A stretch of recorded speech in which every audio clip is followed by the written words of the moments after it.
اب نوجوانوں کے لیے بڑا چیلنج ہوتا ہے، بہت چیلنج. گناہ ہر گھڑی دعوت دیتے رہتے ہیں، اپنی طرف بلاتے رہتے ہیں، ہر قدم پر تمہیں استقبال کر کے بلاتے ہیں گناہ دنیا میں، اور تمہیں اس کی لذتیں بھی بتاتے ہیں. لیکن تمہیں ابھی ایمان کی لذت اگر مل جائے ایک بار تو یہ سارے گناہوں کی لذت ہیچ ہے، کچھ بھی نہیں ہے. میں آپ کو بتاؤں، دنیا میں اگر سب سے بڑا مالدار جو ساری خوشیاں حاصل کر چکا ہوگا، کوئی چیز باقی نہ رہے. آج کے دور میں جس کو کہیں آپ کہ اس کو بادشاہت مل گئی اور سونے کا مکان بنا لیا، سونے کی کرسی میں رہ لیا، سب کچھ اسے مل گیا، اتنے عیش سے دنیا میں رہا، تو یہ کتنے برابر ہو جائے گا پتہ ہے آپ کو؟ قیامت کے دن ایک بندہ جنت میں سے صرف اس کو ہوا سونگھا کر کے لایا جائے گا، صرف وہاں کی خوشبو اور ہوا میں گزار کر کے لایا جائے گا، اور پھر بتایا جائے گا کہ یہ جو بندہ ابھی لذت حاصل کیا ہے، یہ دنیا میں اس نے جو لذتیں پوری حاصل کر کے آیا تھا، یہ اس کے مقام تک بھی نہیں پہنچ پائے گا. اب سمجھ جاؤ آپ کی جنت کی لذت کیا ہے. صرف خوشبو سونگھ کر کے آنے والا اور ہوا میں اڑ کر کے آنے والا، وہ دنیا کے بڑے سے بڑے ارب پتی کھرب پتی سے بھی بڑھ کر کے لذت حاصل کر چکا ہوگا، تو پھر دنیا کی لذت کوئی معنی ہی نہیں رکھتی. کتنا حاصل کرو گے، کتنا دوڑو گے، کتنا بھاگو گے. ہاں، ہر کوئی یہاں پر ریچسٹ نہیں بن سکتا، ہر کوئی بادشاہ نہیں بن سکتا، یہ سب کو پتہ ہے. لیکن دوڑتے دوڑتے تھک کر کے کہیں مر جاتے ہیں، دوڑتے رہتے ہیں، اور اس دوڑ میں وہ اللہ اس کے رسول کو کب کے پیچھے چھوڑ چکے ہوتے ہیں. لیکن ہم نے دیکھا ہے جو اللہ اس کے رسول کی طرف دوڑتے ہیں وہ کبھی تھکتے بھی نہیں، وہ بڑھتے چلے جاتے ہیں. اور اگر اس راستے میں ان کا انتقال بھی ہو جاتا ہے تو ہمیشہ کے لیے ان کا نام زندہ رکھ دیا جاتا ہے. آپ کو پتہ ہے دنیا کا ایک بادشاہ جس کو سکندر کہا گیا، سکندر اعظم، اور دارا نام سنا ہوگا آپ نے، شیخ سعدی رحمۃ اللہ علیہ نے دارا سکندر کا نام اپنی حکایتوں میں نقل فرمایا. پون دنیا پر اس نے حکومت کر لی تھی، تقریباً پونی دنیا حاصل کر لیا تھا. ہر جگہ وہ ہر ملک قبضہ کیا، ہر خزانہ اس کے پاس، پونی دنیا.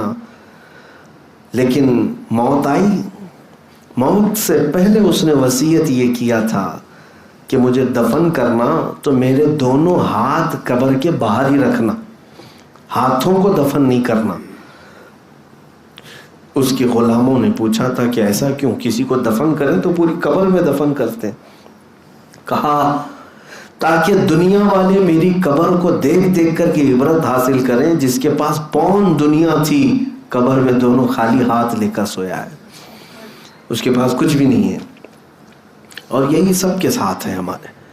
اسی لیے آخرت کا جو ذریعہ ہے ہمارا وہ اللہ اس کے رسول کے پاس ہے. اور قرآن میں اللہ تعالیٰ فرماتا ما عندکم ینفد وما عند اللہ باق، جو تمہارے پاس ہے خرچہ ہو جائے گا، جو اللہ کے پاس ہے وہ ہمیشہ باقی رہے گا. کب تک باقی رکھو گے تمہارے پاس؟ جو بھی چیز تمہارے پاس ہے سب خرچہ ہو رہی ہے. آپ کیا سمجھ رہے ہیں؟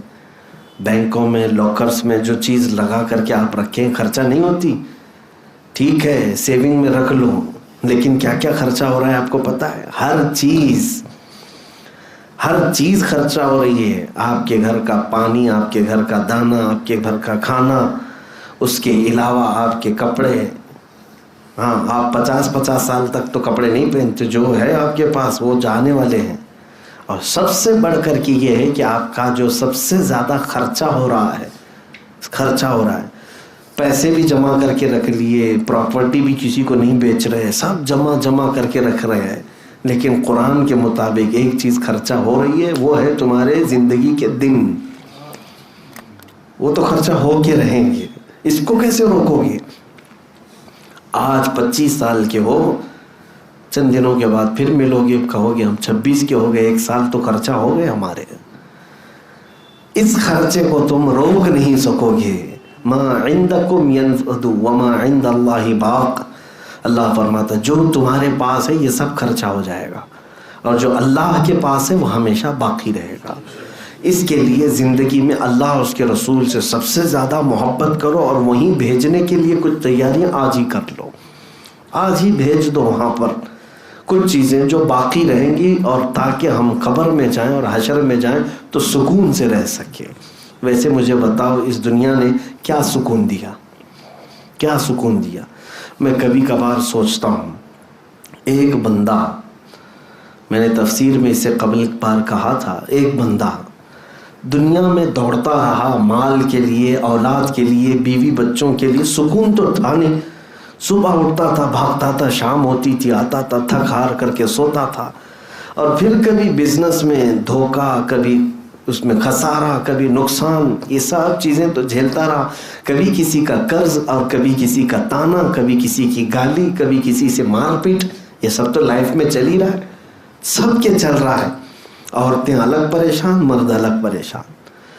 تو کوئی ایک بندہ ایسا کہ سوچتا رہا کہ چلو یہ سارے جھمیلے سے نکل کر کے مر جائیں گے، سکون سے سوئیں گے، سکون رہے گا. مر کر کے گیا تو قبر میں ابھی رکھ کر کے گئے ہی تھے کہ فرشتے آ گئے، منکر نکیر پوچھنے لگے، چلو بتاؤ دنیا میں کتنی نمازیں چھوڑے تھے، کتنے پڑھے تھے. سوالات جوابات ہونے لگ گئے، عذاب قبر ہونے لگ گیا. اس کو تو وہاں پر نیز بھالوں سے مار رہے ہیں فرشتے، اتنا تیز کہ ایک بار فرشتہ اس کو مارتا ہے تو وہ 2 میل اندر جاتا ہے. قبر دباتی الگ ہے، کئی طرح کے عذابات اس پر مسلط رہتے ہیں. وہ تھک جاتا ہے بندہ، دنیا کے جھمیلوں سے چھٹکارا حاصل کر آرام سے سونے آیا تھا، لیکن یہاں پر بھی تو پریشانی ہے. اور ہر پل یہ تمنا کرتا ہے کاش جلدی قیامت آ جائے، جلدی قیامت آئے. پھر سور پھونکا گیا، اچانک اس کو اعلان ہو گیا قبر میں کہ چلو چلو حساب کا دن آ گیا. اٹھ گیا، چلو یہ قبر والے چکر سے تو آزادی مل گئی. جیسے ہی میدان قیامت میں پہنچا پتہ چلا کہ یہاں ہر چیز کا حساب دینا ہے، اور یہ دن بھی 50,000 سال کے برابر کا ہے. یہاں تو سورج کو قریب کر دیا گیا، بھیجے پک پک کر کے کانوں سے ابل رہے ہیں، پسینوں میں لوگ تربتر ہے. محشر کا میدان اور بھی سخت، اور لوگ اپنے اپنے اعمال نامے لے کر کھڑے ہیں. اعمال نامہ 4 پنوں کی ایک کتاب کا نام نہیں، 4 پیج نہیں ہے. قرآن پاک کی تفسیر اگر پڑھیں گے تو ہر ایک کا نام ہے اعمال. جو فرشتے لا رہے ہوں گے اتنی کتابیں ہوں گی، جہاں تک نظر جائے گی تمہاری کتابیں ہوں گی. اتنا لکھ چکے ہوں گے وہ لوگ، فرشتے اتنا لکھ چکے ہوں گے. اور پھر کہا جائے گا سب پڑھ کر کے سنا. ہر بندہ چیخ مارے گا، پکارے گا، ما لہذا الکتاب لا یغادر صغیرۃ ولا کبیرہ الا احصاها. یہ کتاب کیسی ہے مولا، کوئی چھوٹی چیز بھی چھوڑا نہیں، بڑی چیز بھی چھوڑا نہیں، سب لکھ دیا. نام اعمال، پھر وزن کرنے کا معاملہ، پھر پل صراط سے گزرنے کا معاملہ بڑا کٹھن تھا. سوچتا رہا، 3 مرحلے میں بتا رہا ہوں. دنیا سے سارے جھمیلوں سے چکر نکل کر کے قبر میں جانے کو سوچا کہ سکون ملے گا، قبر میں پہنچا تو بھی نہیں. قبر سے اٹھا، حشر میں سوچا، حشر میں حساب کتاب الگ، اور پکڑ ہو گئی. اب یہ آخری منزل تھی. اب سوچو دنیا کے چکروں سے نکل کر قبر میں آیا تھا سکون لینے کے لیے، وہاں نہیں ملا. قبر سے اٹھ کر کے حشر میں سوچا تھا کہ وہاں سب ختم ہو جائے گا.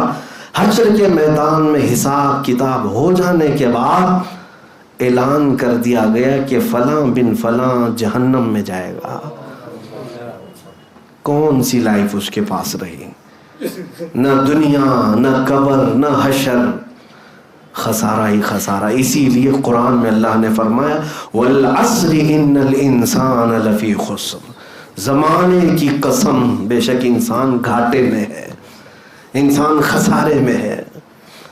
اور یہ باتیں وہ ہو گئی کہ اگر کسی کے نام کا اعلان ہو گیا قیامت میں کہ تیرا حساب ہو گیا، اب تو دوزخ میں چلا جا، جہنم میں جا، فرشتے بالوں سمیت پکڑ کر لے جائیں گے. الگ الگ انداز میں میرے آقا نے فرمایا اس کی منڈی کو اس کے منہ کو گھٹنوں میں ڈال دیں گے اور اس طرح سے اس کو کھینچتے ہوئے لے جائیں گے. بعض کو تو محشر کے میدان میں ایسے لایا جا رہا ہوگا کہ ان کے انتڑیاں ان کے پیچھے کے مقام سے باہر نکالی گئی ہوں گی. الگ طریقے کے عذابات کا شکار. اب کہاں سکون تھا اس کو, کہاں ہے؟ مجھے بتاؤ ہے میرے عزیزوں, کیا اس فانی دنیا میں سکون لے لیا آپ نے؟ قبر میں بھی نہیں ملا, حشر میں بھی نہیں ملا, تو سب کا سب خسارہ ہی خسارہ ہوا. پھر ہم پوچھتے ہیں اے اللہ تو نے یہ زندگی دی, کوئی تو ایسی لائف, کوئی تو ایسی زندگی جہاں سکون ملے. تب پھر تمہیں آواز آئے گی کہ اگر تو اس دنیا کی لذت کو چھوڑ دیتا تو ہر لذت میں تیرے لیے تیار رکھتا. ہاں, لیکن تو نے ان لذتوں کے لیے ہمیشہ کی زندگی کو قربان کر دیا. آج میں اسی بات پر آتا ہوں, کاش اللہ اور اس کے رسول سے سچی محبت کرو تو پھر وہ وقت آپ دیکھو گے کہ یہاں سے جاؤ گے, قبر میں جانے سے پہلے تمہارے استقبال کی تیاریاں ہو رہی ہوں گی. میرے آقا نے فرمایا تمہیں قبر میں رکھتے ہی فرشتے ہیں اسی رات کو یہ کہہ کر کے جائیں گے, نم کنومت العروس, سو جا ایسے اب جیسے دولہا سوتا ہے نا, چین کی زندگی, لطف اٹھاؤ, قبر میں جا کر آرام سے سو. اسی لیے اعلیٰ حضرت کو سنو کیا کہتے ہیں, خاک ہو کر عشق میں آرام سے سونا ملا. ہاں, حضور کے عشق میں خاک ہو گیا تھا, تب جا کر کے آرام سے سونا ملا. جان کی اکسیر ہے الفت رسول اللہ کی, جان کی اکسیر ہے الفت رسول اللہ کی. اس طرف جب تک تم توجہ نہیں کرو گے, اسی لیے اعلیٰ حضرت کیا فرماتے ہیں, آج لے ان کی پناہ, آج مدد مانگ ان سے, کل نہ مانیں گے قیامت میں اگر مان گیا. قبر کی زندگی بہت طویل ہے, حشر کا میدان بھی بہت لمبا ہے. میرے عزیزوں, قبر میں جانے کے بعد آپ کو پتہ ہے کتنے سال سونا ہے؟ کتنے سال حساب کتاب کر کے بیٹھے ہو, یا جن مردوں کو ہم دفن کر کے آئے ہیں وہ کتنے سال ابھی سوئیں گے؟ آج سے لے کر 500 سال بعد قیامت آنے والی ہے, یا 1000 سال بعد, یا 100 سال بعد, تمہیں پتہ نہیں, ہمیں پتہ نہیں, اللہ بہتر جانتا ہے. لیکن قبر کی زندگی کے بارے میں کہا گیا ہے جس کے لیے اللہ نے سختیاں کی قبر میں, جس کے لیے قبر سخت ہو گئی تو دن گننا تو چھوڑ دو کہ قیامت کب آئے گی, بلکہ مردے کو ہر منٹ 1 سال کے برابر لگے گا. قبر کی زندگی میں ہر 1 منٹ اسے 1 سال کے برابر لگے گا اگر سختیاں شروع ہو گئی. اور اگر رب تعالیٰ نے رحم کر دیا مردے پر, میت پر, تو فرمایا گیا کہ قیامت کب آئے گی اسے پتہ بھی نہیں چلے گا, بلکہ سور پھونکا جائے گا اور مردے کو اٹھایا جائے گا. جب سب کھڑے ہو رہے ہوں گے وہ پوچھ رہا ہوگا ابھی کل تو میرے گھر والوں نے دفن کیا تھا, آج قیامت آ گئی. رب تعالیٰ جس پر رحم کرے اس کے لیے دنوں کو گھیر دے گا, اور جس کے لیے سختیاں ہوں گی تو 1 لمحہ اس کے لیے سال کے برابر پھیل جائے گا. اسی لیے ڈرو, اور محبت کرنے والی, محبت کے لائق اور مستحق ذات وہی ہے جو کبھی فنا نہیں, اللہ رب العزت کی ذات, جس نے ہمیں پیدا کیا, جو ہمیں پال رہا ہے, جو ہمیں مفت سانسیں دے رہا ہے. کیا وہ ذات محبت کی مستحق نہیں؟ جھوٹے مکاروں سے ہم محبت کرنے لگ گئے. جس نے ہمیں ماں کے پیٹ میں بھی تک رزق پہنچایا, کیا وہ محبت کرنے کا مستحق نہیں ہے؟ بندہ اگر سب سے زیادہ محبت کرے تو اپنے پالنے والے سے کرے, اپنے خالق سے کرے, جس نے اسے ماں کے پیٹ سے لے کر یہاں تک پہنچایا. قرآن میں کتنی جگہ کہا اس نے, رب تعالیٰ فرماتا هو الذی یحییکم ثم یمیتکم, وہی ہے جو تجھے زندگی دے رہا ہے اور پھر تجھے موت دے گا, پھر تجھے اٹھائے گا. منہا خلقناکم وفیہا نعیدکم ومنہا نخرجکم تارۃ اخری. مٹی پر ڈالنے کے بعد یہ کہا جاتا ہے, اللہ فرما رہا ہے اسی مٹی سے ہم نے تجھے پیدا کیا, اسی میں ہم تجھے ڈال رہے ہیں, اور اسی سے پھر تجھے ہم اٹھائیں گے. کیا یہ رب تبارک و تعالیٰ کی تمام فرامین بندے کو جھنجھوڑنے کے لیے کافی نہیں ہے؟ میرے اوپر قدرت، میرے اوپر حکومت، میرے اوپر بادشاہت، میرے اوپر سلطنت کسی کی ہے تو صرف میرے پیدا کرنے والے کی ہے. تو پھر محبت بھی اسی کو زیب دیتی ہے، محبت بھی اسی سے کی جائے. اور جو مولا ہم کو پالنے والا، ہم کو پیدا کرنے والا، اس سے محبت کرنا پہلا درجہ بنتا ہے. اور پھر دوسرے درجے پر وہ رب جس سے محبت کر رہا ہے، اس رسول سے محبت کرنا بھی ہمارے لیے شان ہے. یہ مومن کی شان ہے. میں 3 باتیں تھی پوری نہیں کر سکا. اس میں پہلا ہی نقطہ ہے، دنیا میں سب سے زیادہ کس سے محبت ہو؟ اللہ اور اس کے رسول سے. ثلاث من کن فیہ وجد بہن حلاوت الایمان.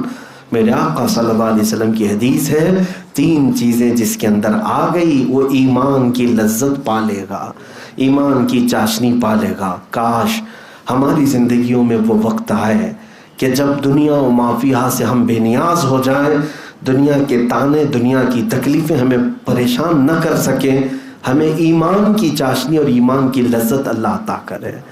جس دن آپ کو یہ لذت ملے گی، آپ خوشی خوشی دنیا سے چلے جائیں گے، اور آپ کو مرنے کا اور کسی کے مارنے کا کبھی درد بھی نہیں ہوگا. ایمان کی لذت بہت اعلیٰ چیز ہے، بہت اعلیٰ چیز ہے. اس کو میں آپ کو ایک مثال سے بتا کر ختم کرتا ہوں. موبائل میں کوئی گم ہے، گیم کھیلنے والے بچوں کو دیکھیں آپ، پریکٹیکل جا کر کے دیکھ لینا. کئی مرتبہ بچوں کے بال کھینچ لو، چونٹی کاٹ لو، کچھ نہیں پتہ چلتا، وہ محو ہیں، اس میں مصروف ہیں. آپ نے کئی بار چونٹی کاٹ لی، بال کھینچ لیا، ہاتھ جھٹک دیا اور اس میں مصروف ہے. کیوں؟ اس لیے کہ اس کی لذت اسے مل رہی ہے. اور جس دن ایمان کی لذت ملے گی، کوئی تلوار کیا ہمیں متجہ کر سکتی ہے؟ کوئی کچھ بھی نہیں. ایمانی لذت جسے ملے گی، پھر وہ مرنے کے وقت بھی یہ کہے گا جس چیز کے لیے میں نے زندگی گزاری ہے وہ چیز مجھے نظر آ گئی، فزت برب الکعبہ. صحابہ اکرام کا یہ نعرہ تھا کہ وہ موت کے وقت میرے آقا صلی اللہ علیہ وسلم نے جو وعدے کیے تھے وہ اپنی آنکھوں سے دیکھتے ہوئے جا رہے تھے. اللہ کریم ہم سب کو ایمان کی لذت عطا فرمائے، ایمان کی چاشنی عطا فرمائے. کریم خدا دنیا میں ہمیں سب سے زیادہ تجھ سے اور تیرے حبیب سے محبت کی توفیق عطا فرمائے. ہمارے دلوں کو دنیاوی آلائشوں سے پاک کر دے، دنیاوی گندی محبتوں سے پاک کر دے.